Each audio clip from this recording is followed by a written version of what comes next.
Well, my battery's low, so I might have to jump on my iPad if it quits out on me. Okay, not a problem. Hi, everybody. I don't know if it's just the three of us again tonight, or Hello. I don't know if it's just the three of us, or if anybody else will be joining us or not. Having sign-ups might not be a bad idea, but I hate to hold people whenever life happens in the summer, as long as they can hit their times. I know Roxana can't talk or use video, so she can hear and she will be chatting to us. So as long as you're on here, if you can kind of keep an eye on the chat box, then she can communicate with us a little bit. Otherwise, the only thing is, if you can hit mute whenever you're not talking, it helps on the feedback a little bit. I'm actually remembering to record this time so that I can post it up for people that weren't actually able to be there. So first of all, how'd you like last week?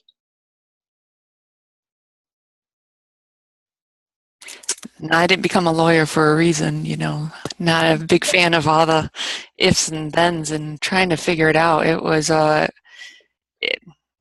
still not something I'm comfortable I can do quickly. Yeah, copyright is always a challenge, especially because copyright tends to change a little. The laws, since I started working with the online stuff about 10 years ago till now, have changed a little bit. Creative Commons back then was not very big of a deal, and it is a very big deal now with a lot of the things that you're working with. So that's something you just kind of keep an eye on, and keep an eye on the rules, and hopefully you're doing it right. And if you're not, that you'll be forgiven. So as long as you're not making money on it, it's a lot easier to be forgiven. Yeah, I enjoyed, as I was exploring the content, learning more about fair use, because I think that's what really comes into play with a lot of the stuff we're doing. And I found a great video that I ended up watching half an hour's worth of video on fair use, just because of how interesting it was, and what constitutes fair use, and how much manipulation of the material do you have to manipulate before it becomes your own, and when you can use it and whatnot. And it was just very interesting. Very interesting. Yeah, you sent me the video link, correct? Yeah, I believe I did. Yeah. And I think I forgot to post it up, but I will. Although you could post it on the Padlet for the class and get a bonus point for that. Okay, I can do Maybe that. I posted it on there with your name on it. Okay, and Roxana said she was having issues. I love Crash Course. Those guys are amazing. They do fantastic work. And if any of you are in science, which off the top of my head I can't remember, any of you are in science, there's a couple really good ones in the Crash Course.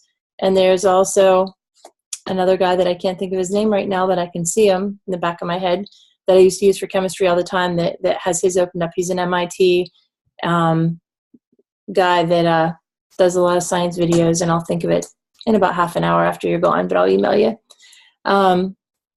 So those are all very fair things to say about it, because I really struggle when people ask me for help finding some of the resources. And I know that it's not the easiest thing to do, but to be honest, if you email me and say I can't find anything, and if I can't find anything either, then I kind of let you off the hook a little bit, which I'm telling you now since you're done, and tell you to explain in your blog what you couldn't find and how you couldn't find it and all of that. But yeah, some of them are a little difficult to find. Some of them are very easy, and some of them you have to broaden your ideas on what you want to actually put into your project to make it work. So that's what I found anyway, and this is the 4th time I've taught this class, and that's what I've found. The most part is that copyright is the worst one to deal with, finding the materials, and after that everyone seems to be able to find the stuff that they want to use and work with it, but it takes this kind of understanding of copyright to get through your head first. So, hi Mary, how are you? I'm good, how are you? Good. We were just talking about the last week's lesson and how the copyright went, and if you had any questions or had any trouble with it or with the Padlet. I was annoyed. I put it off to last minute, unfortunately, because of my kids, but with all their sports, I'm just a little crazy busy right now, but I think I got it done to the point where it's exceeding a good grade. We'll see. So. Well, I'm glad to hear that all of you weren't so worried about your grade when you were doing it. You were trying to meet the requirements and think about it that way. So now this week we're looking at digital images and infographics and making GIFs. This is kind of for the most part, most people find this an easier week because Pixlr is a really easy piece of software to use. Photoshop is still kind of the standard with photograph manipulation. If you have access to Photoshop, please feel free to use it. If you know how to use it or have another program that'll do the same things, I am more than welcome for you to use whatever you happen to have and are comfortable with. Photoshop, though, for people that do not have it purchased by their district or by their work environment, tends to be pretty pricey. And if you use your 30-day free trial right now on this project and you want to use it later with your class and your kids or at work with your whatever project, then you've already used your free trial. So I try to have you use some other things that are going to give you kind of similar results. The last one with the color manipulation is definitely much better in Photoshop. But Pixlr works well enough to do what you want to do to highlight one little piece of it. And it's free, and so that's the important part for me. So that's what you're doing with that. You're manipulating a video. Hello.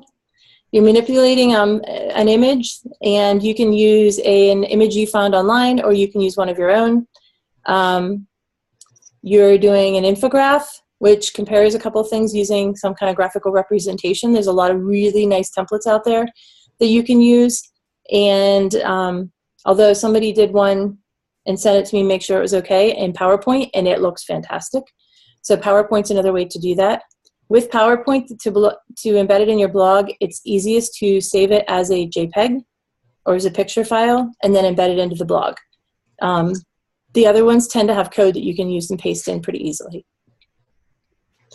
So what we're looking at now is the graphics and words with the graphics and manipulating those.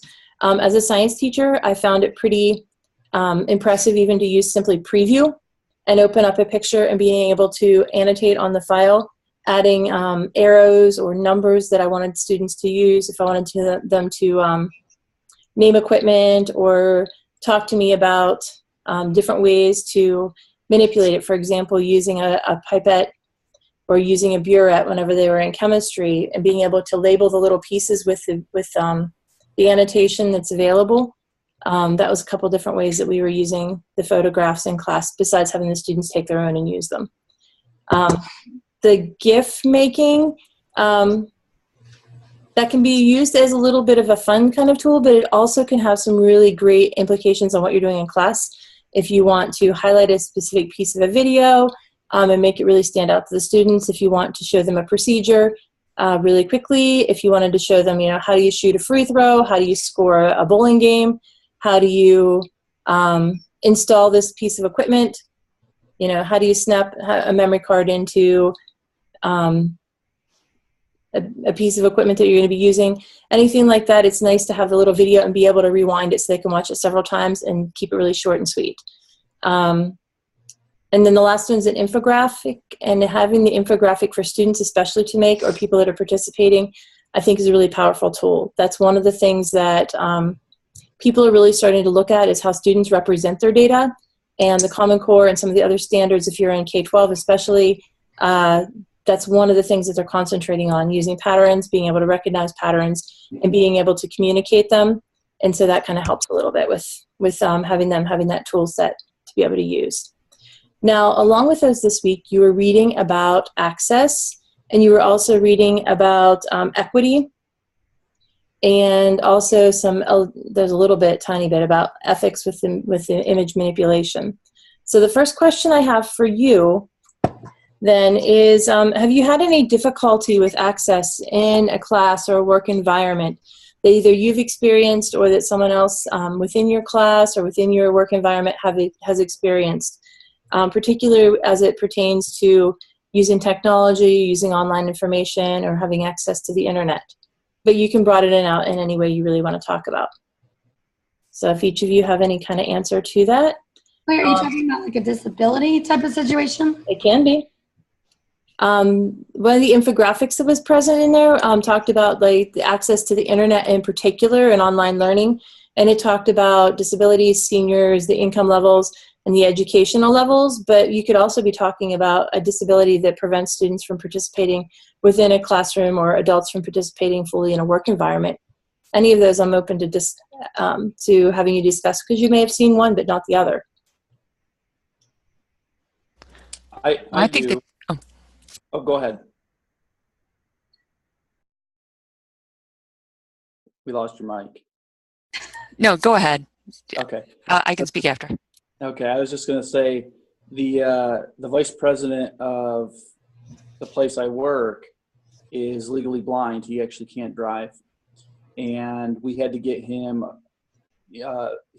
We typically hand out Windows workstations, but because of his disability, we got him a Mac because they're a little bit more friendly with that kind of stuff, and also he uses a screen reader a lot, and so content that we generate for him specifically, but in general, we try to be ADA compliant, and we have to put special programming code into our web pages and other materials we generate for the university, so that when a screen reader scrapes the page, it's able to actually locate and read correctly. And so there's special coding we have to do to facilitate that sometimes.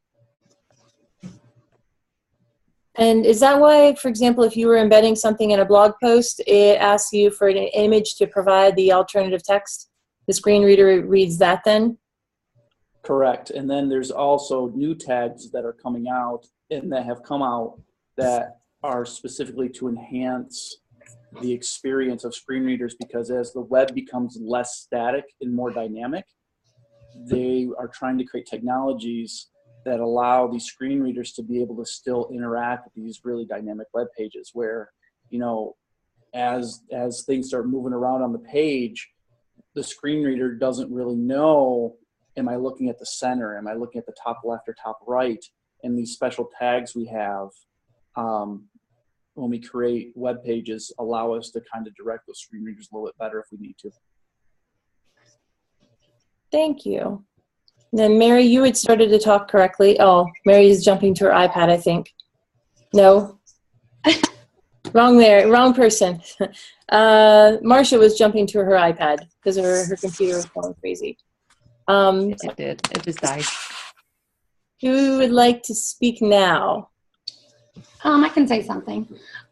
So I have, I teach 7th grade health, and so I'm constantly showing like videos in my classroom, and I'll say like every single 7th grader in our district by the end of the school year. So it's about 580 students by the end of the school year. But anyways, what that said is that we have a lot of students with hearing disabilities, and they have is it the cochlear? I can never say it right. The ear implants. So anyways, if I show videos and it doesn't have like the words that pop up with it, they have a hard time with that. So they need the words to go along with it. But that's what I'm finding to be like a problem as far as my classroom goes. So. Okay, and usually when I turn those on, then I can never turn them off again. I'm stuck with them until everything crashes. Yes, right. Marcia, were you going to add, did you have something to add then too? Now that you're working? Well, just in the 3 years that I've been in this position, and the difference in our older students, our senior students, and our younger students has changed drastically. And the internet has changed drastically also in those 3 years, that I'm finding that we're having the issues that I dealt with when I first started working are less and less. It's becoming less and less those issues are. Now, in saying that also, we had a blind student, and Canvas, the LMS that I work with, has changed drastically also in how how the screen reader works. But I'll say it again, is I had that blind student told me that all my instructional videos on how to use Canvas sucked, because he said that it didn't tell me left to right, didn't. It just said, click here and go here. And I thought I was doing great putting all these visual arrows in, and you're going to click on modules. He's like, yeah, where's that? So I definitely have changed a lot of my video making, not knowing what kind of students, because they don't have to declare.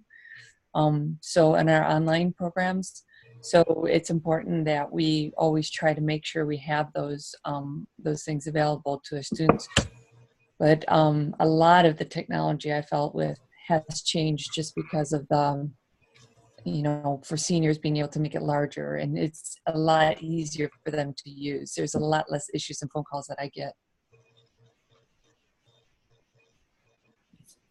That's great. I've noticed that too, that especially with Google Chrome, which I'm not a Chrome person. I like Firefox, but I'm learning to like Chrome. And they've been adding all these little add-ons and extensions that you can add that read things. They do the screen reading. They have different things that will help adjust or take away all of the, it's like I think it's called Clean Reader maybe, that it'll take all the distractions off the page and all it leaves you is big text. It takes all the photos out, all the extra links, all the ads, so that the students just have that. So that if you have some that have, for example, some ADHD issues, or you want them to really be able to concentrate, that's one thing that it helps you do is streamline it.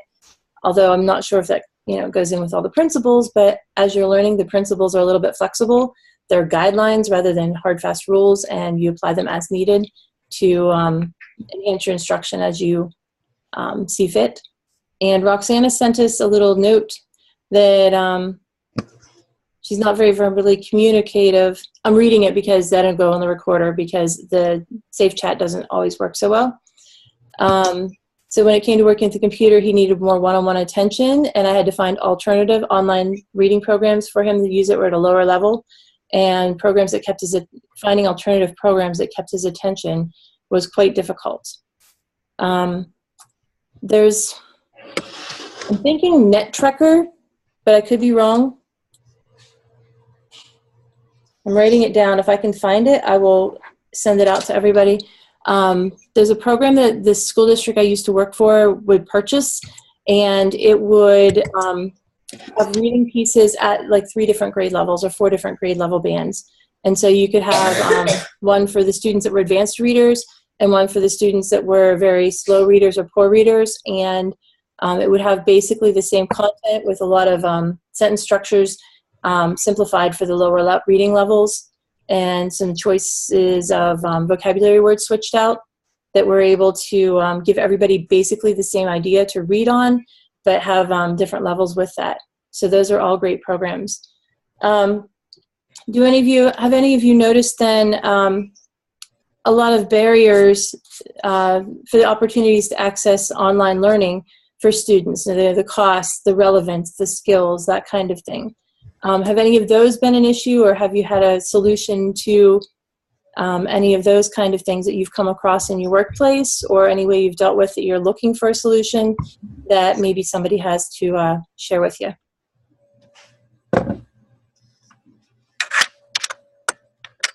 Can you ask that question in a slightly different way? I don't think I quite understood what you're trying to get at.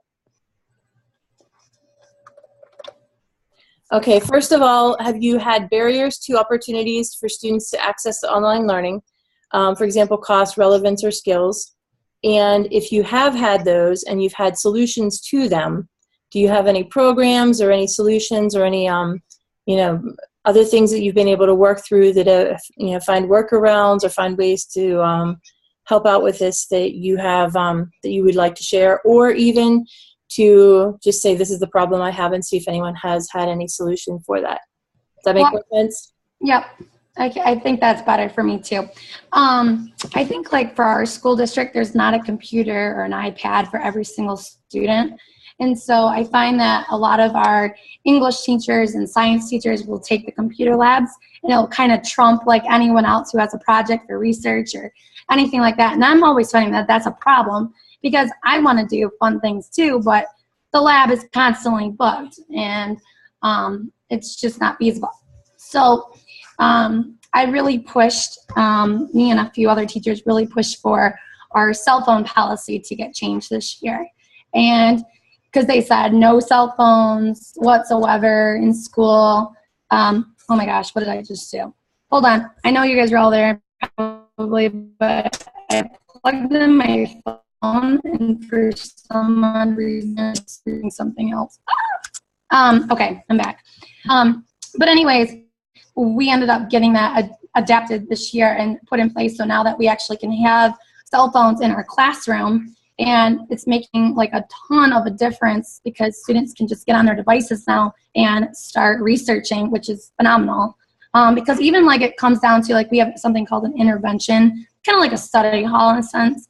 But I'm finding like they all want to do their math homework and I don't have enough calculators for everybody. So, you know, just very simply being able to get onto their cell phone to use their calculator is making a huge difference with just getting math homework done in my classroom. So that's why I'm finding it the most this year so far. Been great. Are you finding any problems with the level of have and have not? The economics issue of it? Some of the kids have a really nice cell phone that they're able to use versus the other ones not having one to use, or has that not been an issue with you? No, it honestly hasn't been an issue because I'm pretty willing to give up my computer. Like if we're doing like research phase, I'm usually walking around my room anyway. So I'll let students use my personal computer at my desk, or students have been really pretty well to share their cell phone and the internet with other people around them. So we thought that might be an issue too, because that was some other teachers' concerns about adapting this. Like what happens when there's a student that doesn't have that accessibility to it? So that's what we're finding is coming out really well, is that most students aren't having a problem sharing with their partner next door to them. Good. Have anybody else had any issues that you... Well, one of the things that with the college that I'm at is our library is incredible, as small as it is, but they have 10 MiFis that can be checked out at any time. So, I mean, they're constantly being checked out, especially for students that they know they have a project and they don't have secure internet, or they don't have internet that's reliable enough, or they always go to a secondhand library to get that connection, but then they need to do it at a time when they can't get at the library, that they can come and check out a MiFi and have that access as long as they have good cell coverage. And they also have iPads to check out. They also have computers to check out. So that is one of the advantages of at our college level is for those students is that they have that option. And the library tries to make sure that information gets out to the students so that they can go check out that. And then I think the other thing that we, well, no, that's about it. Hi, Josh. Nice to see you join us. Roxana has said the first school I worked at was a lower funded school, and she would bring in a laptop and use a projector and screen that she borrowed to do interactive online activities. The students could come up and manipulate the program on my laptop, and the other students could view it on the screen. So there's two of you that are using your own personal one as a shared device for the students to have some access if they didn't have it within your classroom. Eric or Josh, do you have anything to add? I do. So I'm not a teacher, but I have colleagues and friends that are teachers. And one of the things that one of my high school friends that's a teacher, sorry, my friend that teaches high school, there we go. What they do is it's up to the teacher's discretion, but the teacher lets them have their cell phones in class, and they can be turned on for certain periods. And what they do is they all have an app and they use them as clickers for voting. And so they all have that same app and they all log in, and then they get to vote and answer questions. And it's iOS compatible. It's, you know, iPad and Android. And so everyone's able to do that because at this point, they, at least in all their classrooms, all the kids have a cell phone. So it's not an issue of have and have not for them, at least. Yeah, the high school that I worked at, we were a one-to-one district, and primarily because of we had a great divide between our socioeconomic status of the students. We had a lot of the haves really high up, and we had a lot of the have-nots very, very far down on the level, in level. We had students who had no hot running water in their house, and they had outhouses at some points. and internet would not go to their house or anything like that. So having the same computer to hand to every student with the same programs was one way that we were talking to the board about increasing the access and equity of the educational that we're offering the students across all of them that were there. So the other thing with the clickers on the cell phones, I've seen that used. I've also seen a device called a Plicker. Mary and Roxanna, if you've not heard of this, if you only have one device in your classroom, it's a nice little tool to use. It's just cards that have a QR code on them, and the students change them around however they need to, and then you can scan it. And they've been doing some updating to it. You can now drop everything out into a really nice file, like an Excel spreadsheet or a Google Doc. And then Kahoot Online also works well. You need to have some kind of device to access it. Both of those we'll talk about later on when we talk about assessment in a couple weeks. But that's one way around having a one laptop, one iPad, one phone kind of classroom situation that I've seen people dealing with. Yeah, I use Plickers actually this week for a review game. They're pretty sweet. It's pretty sweet actually. Yeah. It's awesome. So yeah, I really liked it too, except that I learned you don't print it on shiny stock paper. That doesn't work very well. And if you're going to stand at the front of the classroom and have a lot of kids, you need them big. Trying to print them little and save on card stock does not work very well. But and I found that you need to bring your charger. Your battery will drain quickly. Yeah, when I actually interviewed for my job at Central Michigan, I brought Plickers, Kahoot, and a couple other things. I was talking about gamifying the classroom. And my iPad would not connect to the internet no matter what we did, even with a teacher logging in on it. And so we had to walk around and I had to pretend it was working and show previously stored data. So having internet access or access with your iPad is also a nice thing to have whenever you're doing that. And if your school district doesn't let you log in, then having to use your cell phone is an opportunity for it just before you go and try that so you have it. All right, so Josh, you've heard a little bit while we were sitting here going over these. If you have anything to add, it would be welcome contribution. Yeah, we got some of the same issues with technology. Currently, I don't know if I could access any computers. We just finished a bunch of standardized testing and haven't had any access to computers. I had 2 carts in my room for a while, but they're all about 7 years old and don't work well. The internet's not reliable. They take about 10 minutes to boot up, and then you got to log it back down. So that's difficult. So a lot of times I'll just I did Plickers yesterday. I like it for just quick formative assessments, introductions and recapping things to make sure they get it. Because the nice thing is they can immediately see what the answer is right after they answered it and what other students thought it was. And you talk about why one student thought why a lot of students thought it was one answer when it wasn't. And you can discuss those and get those wrong thoughts out of their heads right away. So that's really nice. Our technology is limited, but the nice thing is we did get a grant recently in Grand Rapids Public Schools to hopefully manage that in the next couple of years to get some new technology. So that'd be nice.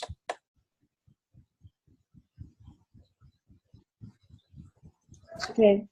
So Eric, since you and Marcia, since you really aren't K-12 kind of aimed, ways that I've seen the Plickers and the Kahoot and which are kind of assessment things that used in professional development sessions, is just to kind of gamify the learning experience for that too, asking even trivia questions. And I will say that there are some adults that I think would be a little more brutal at a Kahoot session than even some of the kids.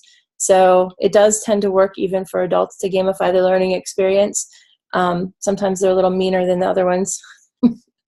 But those have worked really well in training situations as well, to kind of model the practice, as well as to get some real quick feedback while you're training, so that that they're understanding what's going on, and if you have to kind of go back over topics or anything like that, because teachers in particular are the worst audience to try and train.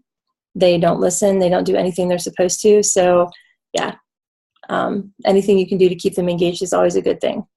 The only last question that I had for you was, outside of the classroom, have you heard from students? Have you worked in situations where you had any of the other categories of people that you've had issues with access to the internet or technology or anything like that, or any initiatives that you've heard of in your town or anything like that that have helped work with the seniors or the income level or the education level to provide access. I know a lot of libraries are now having computer labs, and well, they've had computer labs, but they're also initiating some like maker spaces and things like that with other technologies. Are there things like that in your communities that you have access to that you could point students to if their parents needed to learn more about it, or if you have a large senior population that maybe would need some assistance learning how to exist online? For example, my mother, I don't think even knows what a computer is, let alone push the button to turn it on. So, and I'm a tech person, and so is my brother and my father. So, anything like that that you've dealt with, or that you've programs you've heard of, or anything like that that would help eliminate some of these barriers in areas other than the students in school?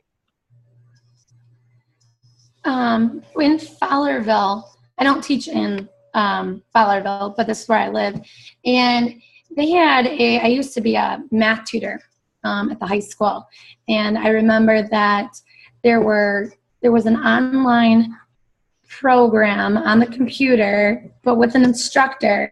So like if a person had a language barrier, like they would go to this computer class and learn English through the computer, but also with an instructor. I don't know, but something on the lines of that anyway. So, but it was, they're also, I mean, there's instructor based, but it was also computer based as well, coming to that class at the high school.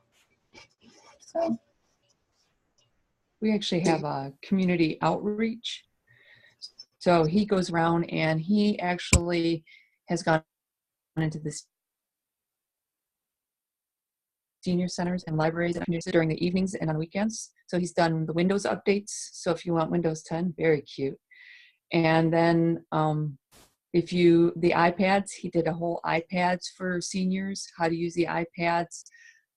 He's done a number of things. I know that we did a finance, doing your finances online for seniors and for adults so that they have better understanding of how that all works.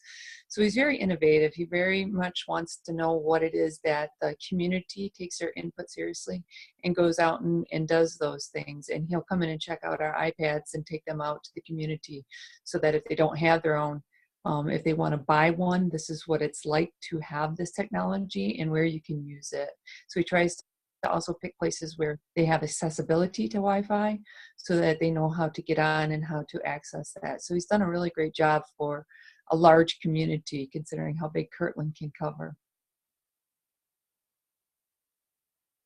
Very nice. Does anybody else have any? Yeah, I'll just mention two things. One of the things that I've had the opportunity to do, which I've really enjoyed, is to let students job shadow me. And through that process, I get to introduce them to the tools. But one of the things that you were talking about, Jen, that resonated was that there's a tool that teaches programming called Code Combat.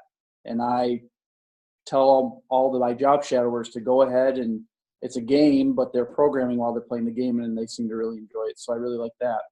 But on the question, my wife, before she decided to stay home with the kiddos, she's a librarian. And was a librarian in Mount Pleasant, and her job half time was to teach classes in the computer lab. And so the library, at least in Mount Pleasant, would 2 to 4 times a week have classes for basic computer skills for the seniors, a lot of times up to office applications. And then if there was an application someone wanted to learn, or a tutorial they wanted to do, they would actually send her out to go get trained on it and bring her back in to do it.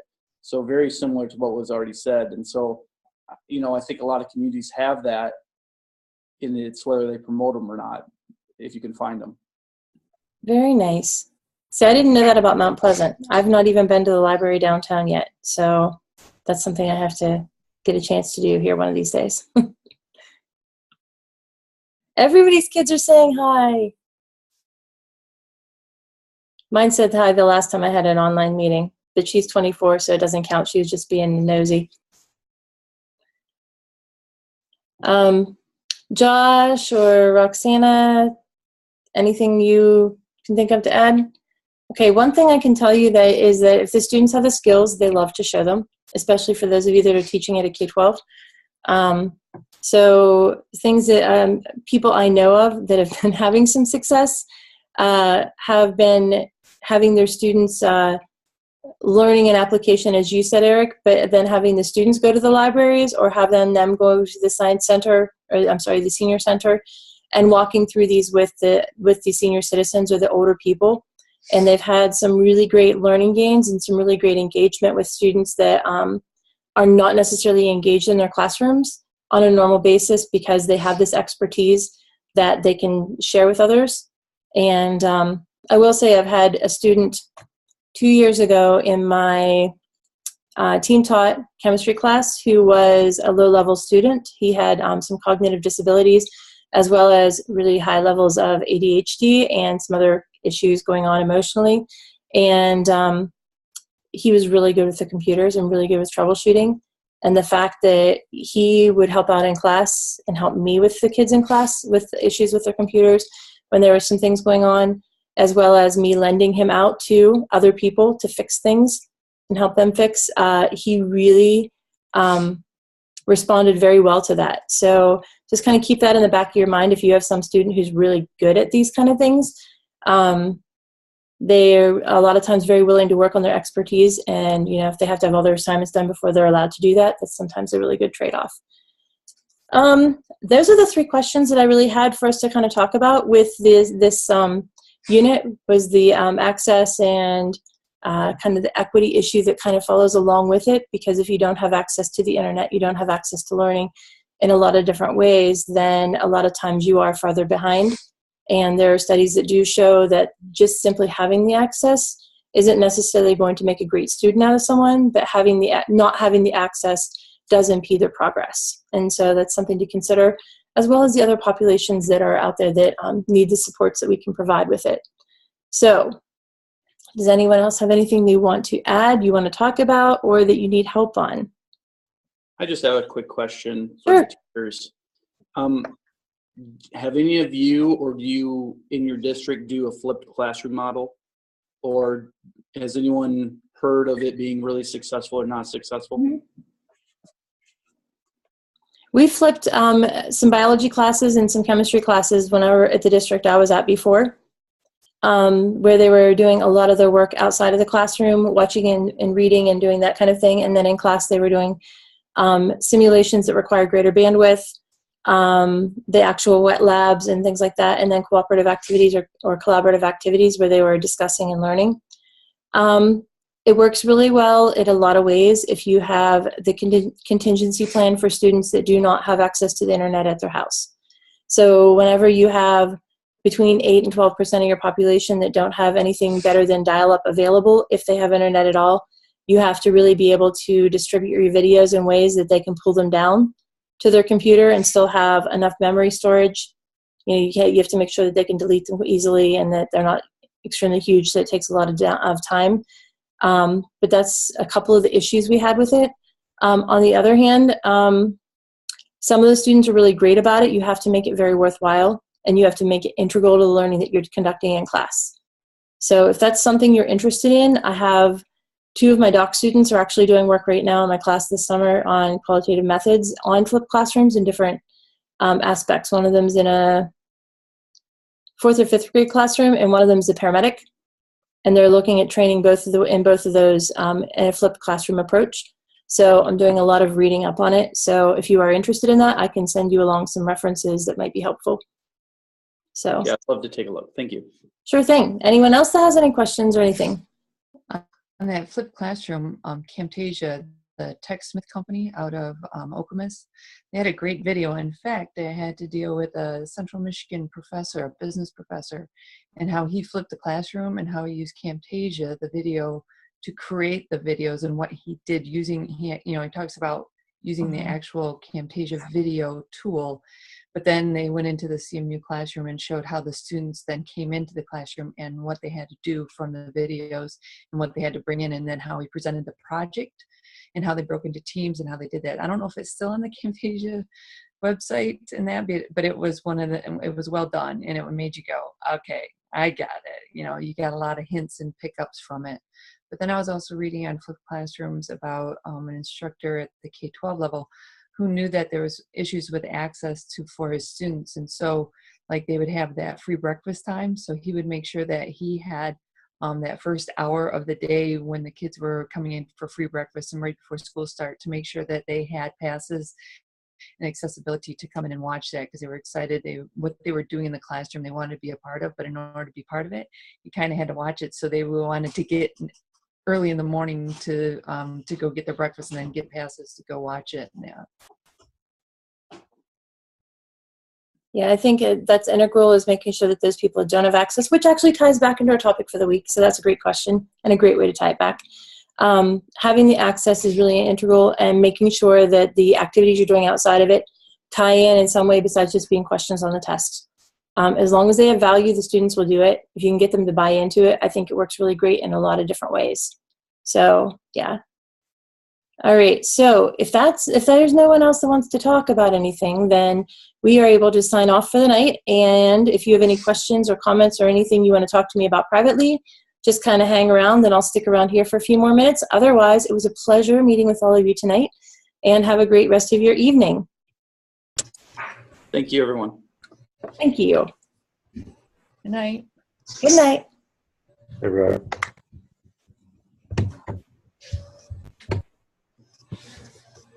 Hey, John, I was just curious. If we're doing our project, I mean, I haven't looked too far into everything that we need to do for the night or for this week. But if we were to take that photo that you're